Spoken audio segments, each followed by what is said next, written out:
Hi everyone, welcome to our 40th video session. Today we'll be speaking about overcoming traditional education with Sam Brown. But before we get started, let me share a little bit about what we do at Impaction and at video sessions, and then you'll learn a little bit about the people who are present on this call. So essentially, Impaction is making the social impact space more accessible, especially to young leaders and business professionals. The purpose of video sessions is to connect people from around the world, help entrepreneurs solve challenges, and get some face-to-face time with our community at large in social impact.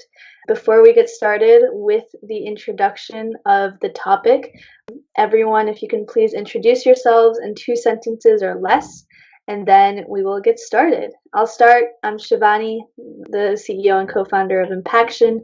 I am based in Chicago, Illinois. Dan, do you want to go next? I'm Daniel. I'm a new addition to Impaction as the Community Engagement and Outreach Coordinator here in Chicago as well. Thanks, Dan. Ishan, do you want to go next? Yeah, hi. My name is Ishan. I'm founder of VIP World. VIP stands for Very Important Person Plus Visually Impaired People. So based at London. Happy to be here. Thank you. Thank you, Ishan. Kayla, do you want to go next? Sure. My name is Kayla. I'm currently studying at DePaul University. I actually don't know what my major is anymore, but originally it was documentary filmmaking, and I'm based in Chicago. Thanks, Kayla. Carlos, do you want to go next? Absolutely. So, good morning, everybody. Buenos dias. I'm based out of Dallas, Texas, and I'm a co-founder of a social venture named Cosmos, the intersection of art, technology, and opportunity. Opportunity for youth in disadvantaged areas of the U.S. and Mexico is about 18 million of them, and I'm writing a book. The working title is "At Risk of Greatness: Reimagining Youth Outcomes Through the Intersection of Art and Technology." Great, thank you. And Simona, do you want to go next? Hi, this is Simona. I'm based in Italy, and I'm a researcher in the fields of circular economy and entrepreneurship. Thank you.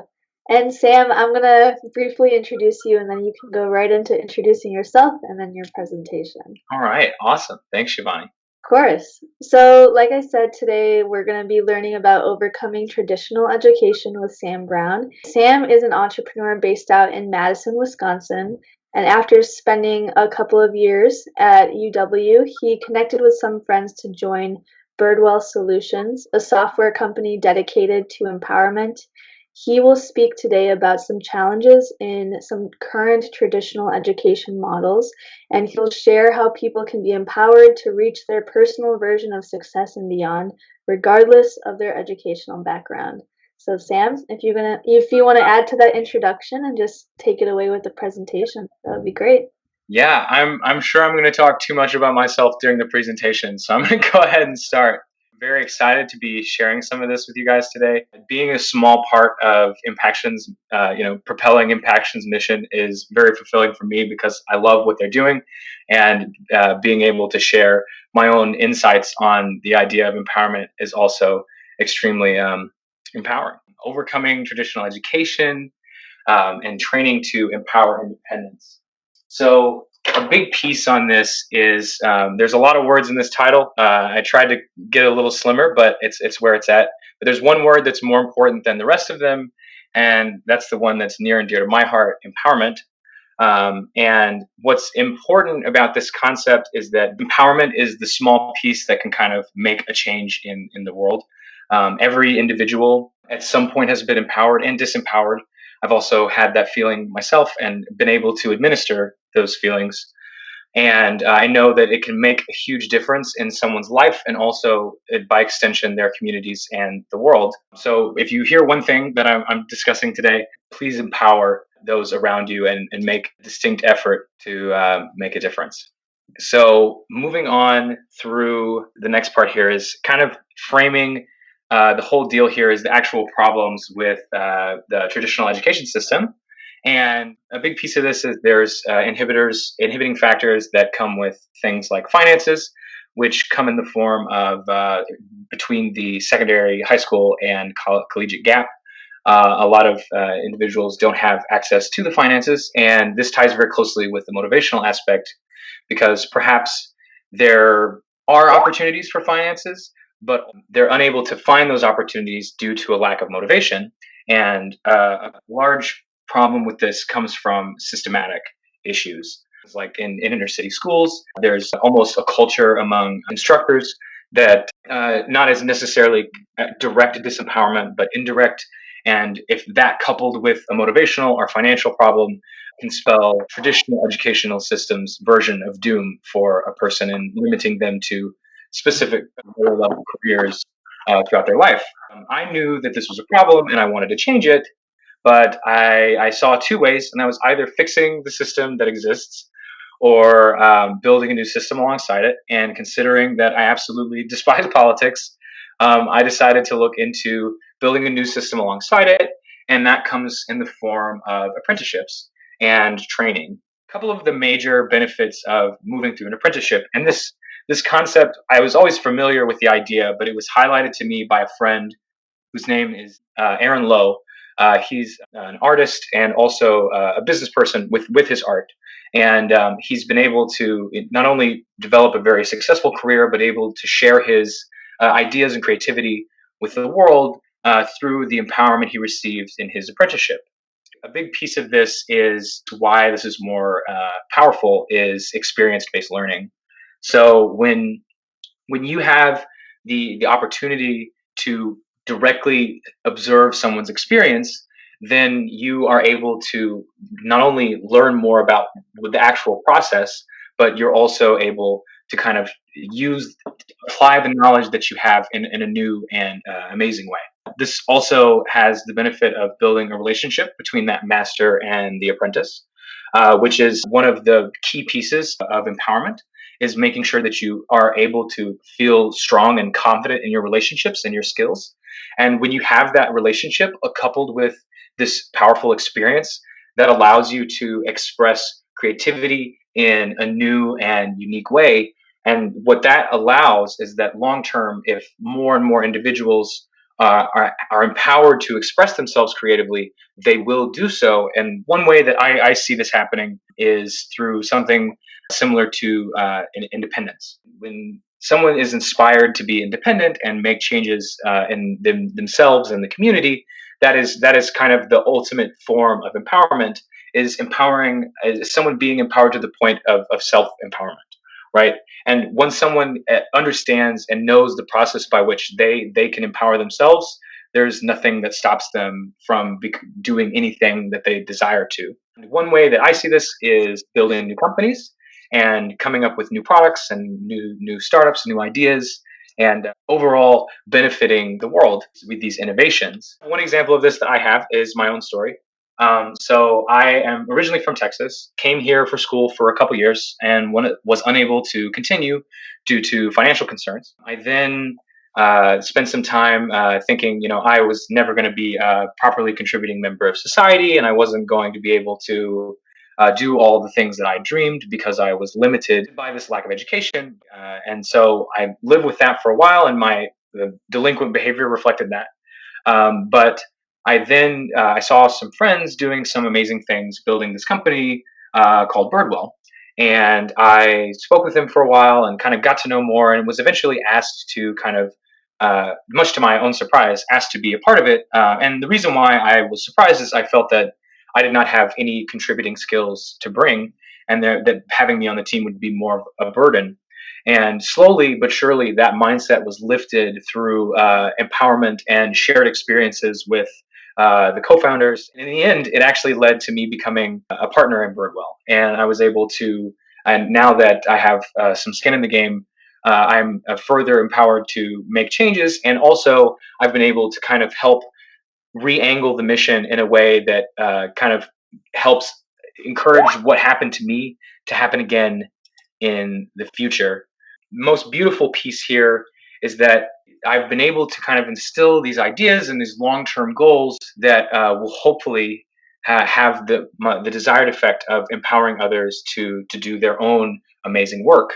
And this kind of comes in versions of, number one is, instead of just like bringing in individuals who lack skill set or feel that they don't have the ability to contribute to these ideas, it's also going to be pulling from communities where those individuals were it's not only motivational and financial, but also where we can help benefit those who are disadvantaged and underprivileged systematically. One way we plan to do this very soon, and have already begun to kind of work towards this, is going to disadvantaged communities and finding individuals who have the desire to be a part of this, and encouraging them with, of course, paid and powerful apprenticeships and training, so that they can then become the software engineers or salespeople or marketing gurus that they have the ability to be. And the long term with this would be, as you may know, Silicon Valley and these innovation hubs are often filled with people from MIT and Harvard and the Ivies, and you wonder, that does that really represent a diverse problem and opinion set? And the answer is no. And bringing in those outsiders and empowering those individuals from those disadvantaged communities is going to be the best thing to, in turn, long-term benefit those communities with new products, social innovations, and things like that. And the way that I see, at least Birdwell, helping with that is oftentimes we have people come with product ideas and they're looking for a technical founder, and we're not in the position to be a technical founder with that company, and we hope to soon have the training process and the staff to see if one of our employees would like to be a part of that project and empower them to go and be a part of their own company with this person, regardless of our piece in that operation. And of course, we've seen with some of the individuals we've begun to kind of fully educate in the software realm, they've been able to, from backgrounds that are not related to software, of course, we've seen some of our own internal products pop up within the company and begin to work on new ideas and innovations. And I know that we're only a little over a year along in our journey. And the fact that we're already seeing these things it makes it so clear that as time progresses, this is something that can have a real impact on the world and make some real changes in every community.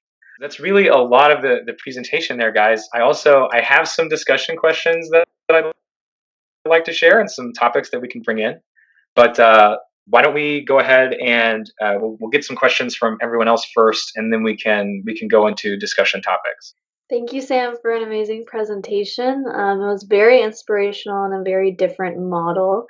I want to leave it up to the community and see if you guys have any questions before we dive into Sam's guiding questions.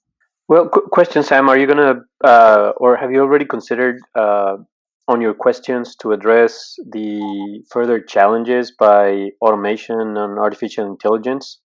Actually, I have not, but that's a great point to start. So something that has been in my mind, at least, is that as things like artificial intelligence become more and more prominent, more and more of the jobs available will be creative jobs.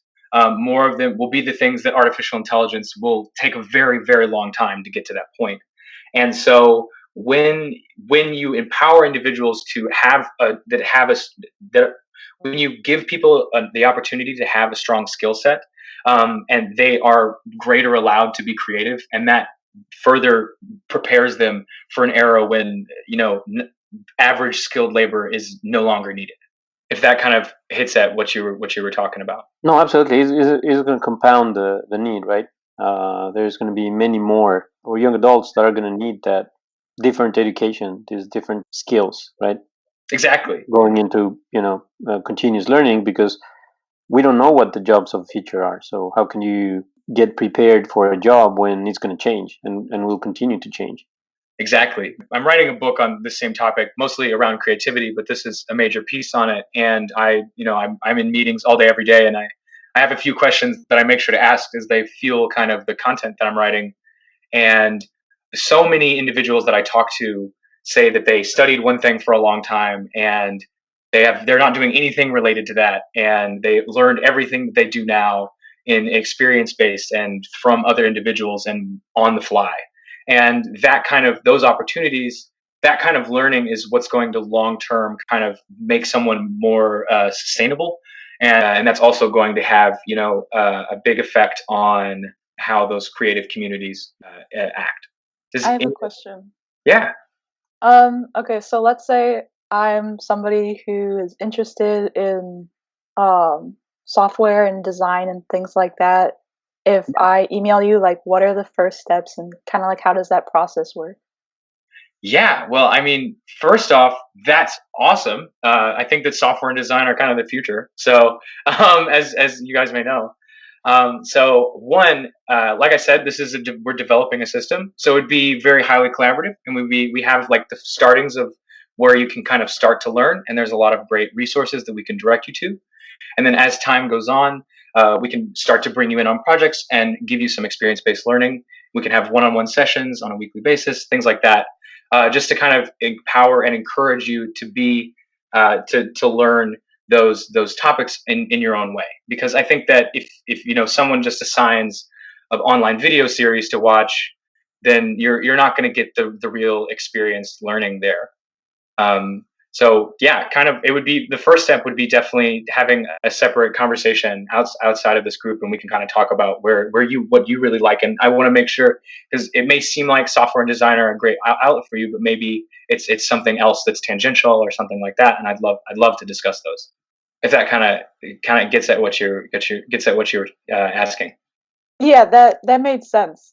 The technical part is just what we have the most skill in at our company, but also we have individuals who are experienced with marketing and sales and with design and everything else. So, and we of course would love to learn together. Like my experience was built with someone who had a moderate amount, and we learned together, and we've become very, very successful compared to us, a year ago.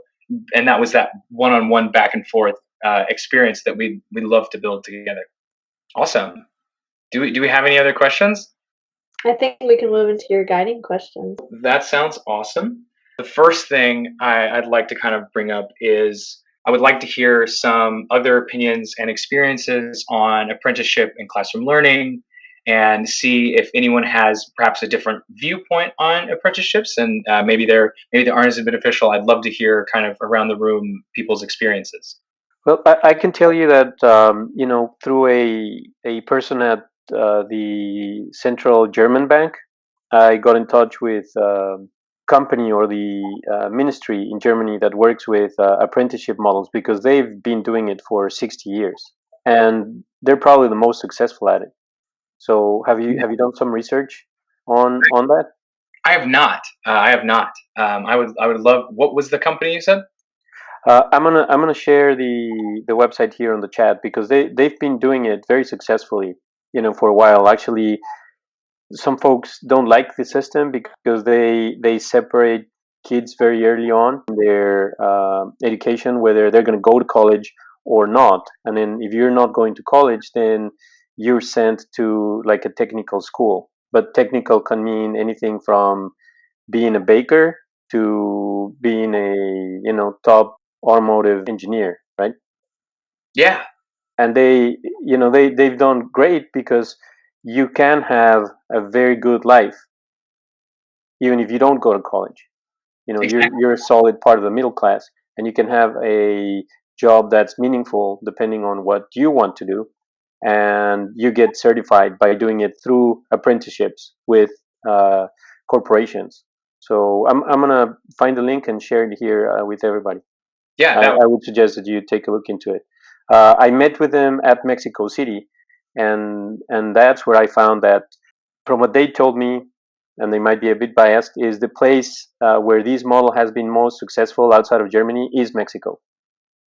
Amazing. I'm very excited to see that. That'll probably be my morning read. So I'll say I think that apprenticeship models, if we look back in history, right, and we look long term, what's happened is that this niche work where you were trained in on the problem that I see a lot of times is that everyone has to learn new things to go into whatever job they are. They don't come in from their collegiate education absolutely ready to do the work.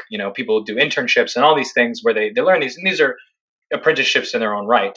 Understanding that system can be used in so many different ways, and knowing that there's a crafted system in place also kind of encourages for us to look at things and see if we can kind of understand that experience in our own way. And of course, I'm a huge proponent of developing your own systems. People always say that if something isn't broke, don't fix it. But I'm a strong proponent that everything's always broken and everything can be better at every turn. So you can always look for a better solution. So I'm excited to see where they are and see how we can innovate on it. So thank you for sharing that, Carlos. Awesome. Yep, I've shared it.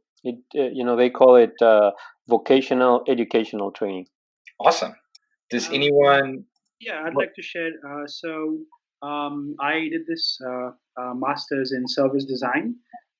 It's a course which works on human-centered design thinking principle. So I studied that from University of the Arts, London. And the structure of the course, so it was a 15-month long course. Mm-hmm. The structure was that every term we had a project from outside company. So right from the day one, we got a project from a software company designing stuff for the healthcare system. The next two terms were designing problems related to councils. So they were able to get like the government, local councils to come in and give us some challenging tasks to do. And we as students, we had like 2-3 months to design right from the discovery part till the end part of designing the whole thing and testing it out with people. So it was like hands-on experience. I mean, service design is a lot of, I would say, it's a skill rather than a lot of theory. Luckily, I didn't have any chance to sleep in the lectures. It was more practical work, so that really helped to learn faster, and it helped us to apply those things in the real industry.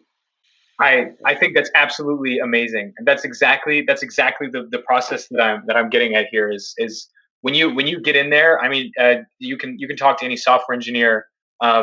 You can know all the theory you want, but when there's a bug in your code, there's a bug in your code. So you got to know how to look for that and how to solve those problems. And the best way to do that is to learn where your own failure points are. And I think that throwing people in from the early stages in that education makes them learn more from an earlier stage about their own process within that. Because the book teaches you the process that's generalized, but no one's generalized. Everyone's an individual. So that's amazing that you guys kind of built that system in. I'd love to see what you've done as well, and look at that system a little more. I also have something to share about like design-centered thinking, and I'll put the link there. But there's basically this woman in St. Louis who started a nonprofit organization where she brings in youth to teach them about design-centered thinking from an ethical standpoint and trying to basically try to change the culture of inequities in society, particularly with racial disparities. And so she brings youth in for workshops and all kinds of things, and they can like create their own designs for things or publish their own work type of thing. And it's like a whole community. So you might be interested in experimenting with would be holding just general workshops for like common mistakes with design or software or like things that you don't learn in school. And you could even like post just short YouTube clips on it to put on your website so that you can kind of like gain an audience and people can see like, oh, this person's doing this, or now I feel like I know this person better and I feel like I'd be interested in working with this organization. So that's just like if you want to reach out to more people at some point. Yeah, exactly. And that's definitely this what they're doing here is absolutely amazing. I think that long term that's something that I really like to kind of move in towards. I do always wish that I have more time to put out content, but I never get the opportunity. Let me say though, when it comes to kind of the like empowering those ideas, I guess I really appreciate kind of what you said there for the particular reason that I've always seen it as when I kind of want to put out content, I look at the people who have been empowered and the people and talking about their stories. And I think that I see how perhaps putting out things that'll be more directly beneficial and drawing the people who are actually looking for it. So thank you so much for that. I think like another need for this, I mean, you may have touched on it before, is not for the community members or the people who don't have access to like the way that the traditional system works. I've seen wonders within public schools and traditional structures where they integrate experiential learning as a part of their curricula. So, it's just basic, especially when it comes to, integrating it with nature or learning how to farm or having kids be out of the classroom and understand a step beyond what they're being taught in their curriculum. Sometimes we end up polarizing and saying that it's either or, where you can have, just these more experiential based learning programs, or you can have traditional education. But sometimes, it may even be the integration of both that can be, a good harmony of getting the most out of your educational experience. That's very true. The traditional system does a very nice job of informing and educating people on kind of the fundamentals and even further past that. And I think that even when you're sharing an experience, there's still sometimes assigned readings and things like that that kind of reflect that traditional system. So I appreciate that insight, Shivani. And I would tag along with that because there's no one system that's going to work for everybody, right? No, there's no one size fits all. That's what we've seen, and it's becoming more and more evident because at least in the U.S. and Mexico, that's why there's a large number of dropouts, because dropouts are still smart, intelligent people, and whether it's kids or young adults, it's just that they don't fit the system, and then the system just spits them out. But that's not on them, that's on the system. And now we're starting to see much more or many more alternatives on a more personalized education, right? And what might be the best path for Sam or for Shivani is not the best path for me, right? And fortunately enough, now we're starting to see those alternatives open up, where each one can follow its own path. That's very real, and that's also something that kind of factors into that choices of building a second system alongside of this. I don't think that every single profession is going to be is best to learn from experience. I think that there needs to be a lot of study before you try to dive in on some brain surgery or something of that nature. Just because the risks are a lot higher. I think that there are different systems for different learning styles and different fields. So I appreciate you highlighting that, Carlos. I'm going to share a link to a YouTube video that I found very, very interesting. It's with a great historian, thinker, Israeli, Yuval Noah Harari, and a conversation that they had with disadvantaged youth in the UK. I'll share it here with you. It's a bit long because it's about an hour, but I think it'll be well worth you guys watching it if you're interested. Sam, do you have any additional guiding questions, or anyone has additional thoughts? I do have another question that I'd kind of like to bring up, and that is something that I ask myself frequently that it's important to remind, and something that I had to overcome within my own team is the concept of empowering people to start their own businesses and giving them skill sets that we have and training is on the surface seems like a pretty detrimental thing to our own business. And given that we are a for-profit company, there's this sense that perhaps we're hurting ourselves by introducing competition. And I know that I personally disagree with that. But do anyone have any opinions on kind of the positive sum games and thing of that nature? I do. You're doing the right thing, because who's your competition? Very true. If you can collaborate with more individuals, then I think you're in a field where there's plenty for everybody. Exactly. Now, a question that I would have for you is, what are the expectations that you're setting when you're trying to create more entrepreneurs? Are they thinking that they're going to become, the next Facebook, the next Google?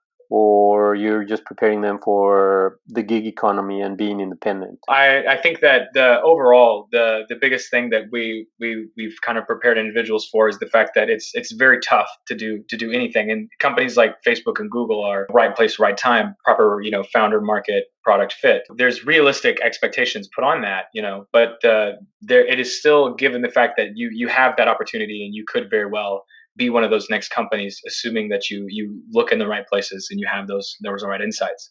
And I think that in the long term, like I said, pulling from communities that in the past have not been directly empowered to kind of pursue paths of this nature, I think that the more communities that perhaps have not they have had access but have not been directly empowered.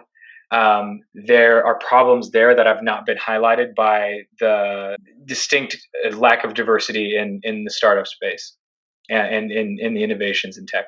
I think one thing that you have to consider is ultimately creating entrepreneurs in this space. I mean, it's great. You know, you're empowering people, you're getting people to start like being more leaders and whatnot. But I think you should also ask if it's necessary. You know, a part of what you're doing is connecting people to real world opportunities, and you're connecting people to utilize their talents in more efficient ways.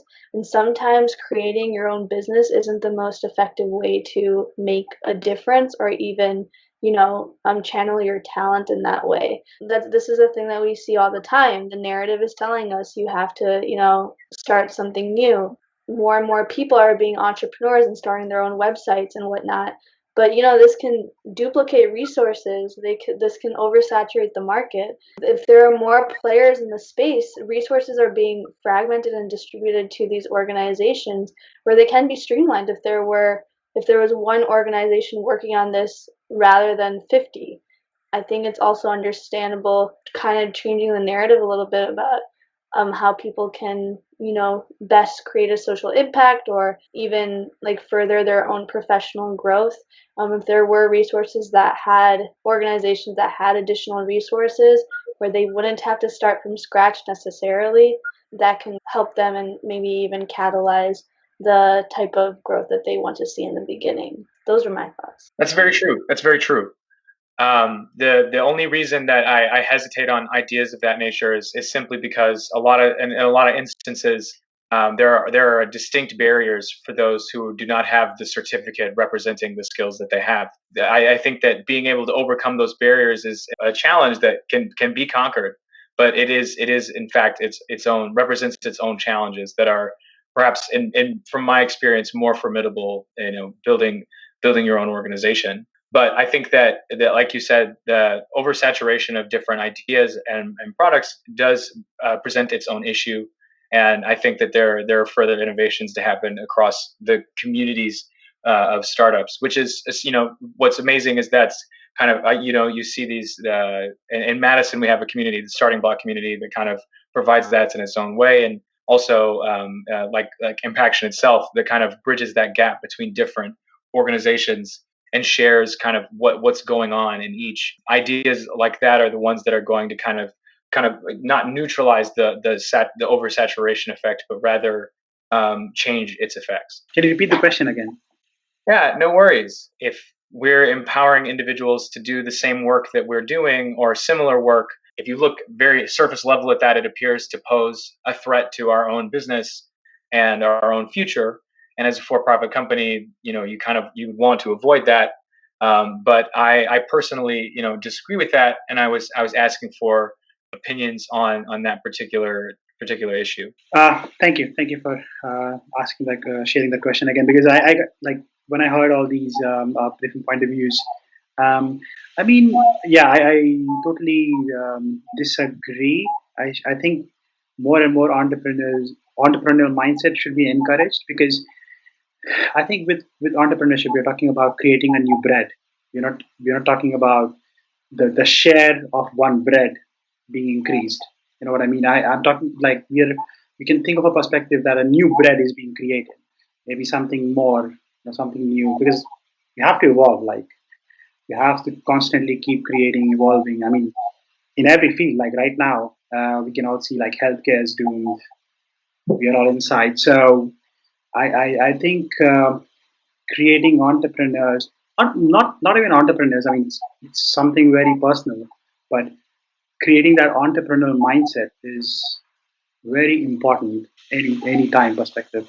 I very much so agree, and something that I would kind of like to highlight, just because this is where it all comes from for me, because there's truly only one thing that I care about in this world, and that is giving people the space to be creative, and making sure that people understand that they have the opportunity to be creative. And perhaps a lot of ways that means entrepreneurship, and that means starting your own business and looking at tensions in communities and between people and people have on the daily basis, and seeing how you can make those tensions resolve or perhaps or lighten.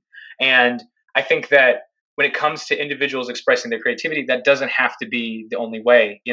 If someone is empowered through software to make a really, really beautiful, free open source concept, they don't need to build a company off of this. It can be something they do on the side. It's just that, and I think that when someone is empowered to express themselves creatively, that leads to better overall quality of life. And I personally find the most effective way for that improvement to be shared with the community is through entrepreneurship. But I think it could be done in other ways as well. Can you guys share a little bit about what you mean by the entrepreneurial mindset? I mean, what parts of the mindset, what components make up the mindset in your eyes? I guess to briefly highlight, I really think it's just that the frame of creativity, because that's kind of where everything I think of is framed. When you express yourself in a way that's it's personal, that's no matter what it is. But when you express yourself in a way that shares it with the community, the fundamental assumption there is that you believe that you can share something with the community.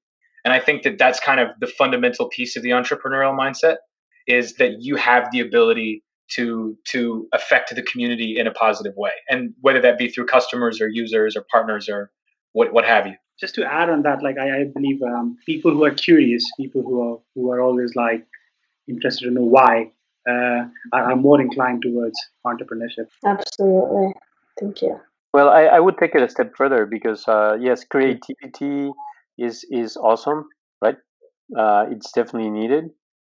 Being curious as well, but that's all strategy. You need to be, a good entrepreneur. You need execution, and then that's where another set of traits come in, which is you need to be self-starter. You need to be a go-getter, right?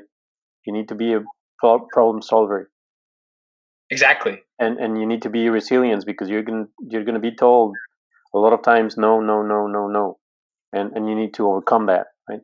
So that's another very important component that I see from entrepreneurs. Yeah, thank you for that, Carlos. And I think that I highlighted a small piece on my opinion on that in the slideshow. But I think that when you truly empower someone and you share an experience with them, and then you inspire, and through the process of kind of encouraging them to be independent in their own way, what the actual, instead of empowering the skill set that you're looking for, or empowering someone to be themselves, or excuse me, empowering someone to start a company, or empowering someone to be a software engineer, it's empowering them to empower themselves is kind of what I'm getting at. And that self-empowerment often comes in the form of resilience and hardworking mindsets. Of course it could not, and that's why everyone is independently different. And so that's regardless of who you are and what you want, I think that there is a place for creativity and self-empowerment, regardless of the goals and whatever success means to you. I guess is a good way to put that. I have a comment. Go for I it. don't know if it's a comment or a question, or it might be all of the above type of statement. I love your mindset and your heart and your drive, and I feel some similar connection to me too, and what I try to do with others. I know that's something that kind of creates this disconnect between me and others when I engage in that type of optimism sometimes, is that I was talking to a couple people last night, and they were saying yeah, sometimes when you're optimistic, it just feels like you want to add another project to our lives versus we're trying to just do our lives. I think there's something to consider with reaching people with where they're at, and focus on a certain group of people. So I know that you said that you couldn't continue school.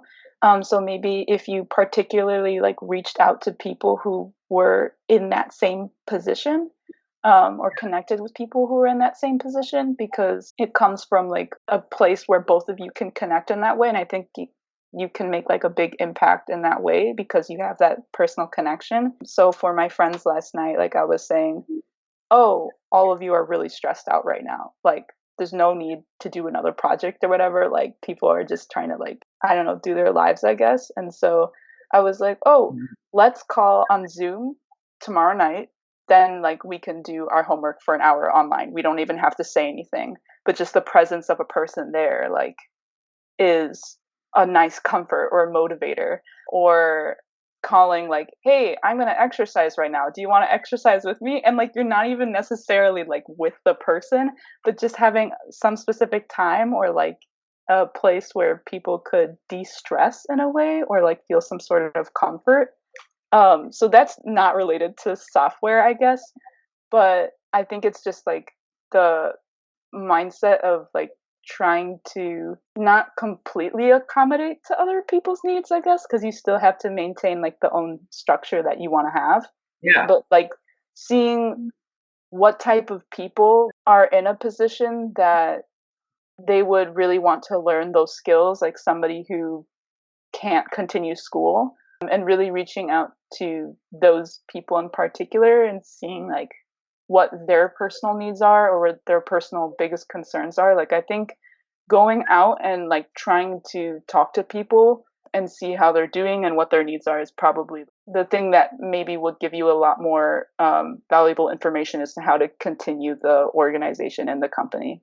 Yeah. Wow. One, thank you so much for that. That is something that has not directly crossed my mind. I mean, when it comes to kind of reaching people where they're at, I know that sometimes optimism can be a little off-putting, and I've believe it or not, I've gotten that pretty much my whole life. But I think that when it comes to actual like reaching people where they're at, I honestly I don't have a response to that. I'd have to think about that a little bit more. It's something that we definitely should be incorporating into our process. So thank you so much. Okay, well, we're going to end up wrapping up. Thank you so much for everyone joining the call. Thank you, Sam, for your great presentation. And if you have any friends or family or colleagues that you think are interested in joining these video sessions, please do connect them. We're always looking to expand. For the viewers, thank you for joining, and we'll see you next time.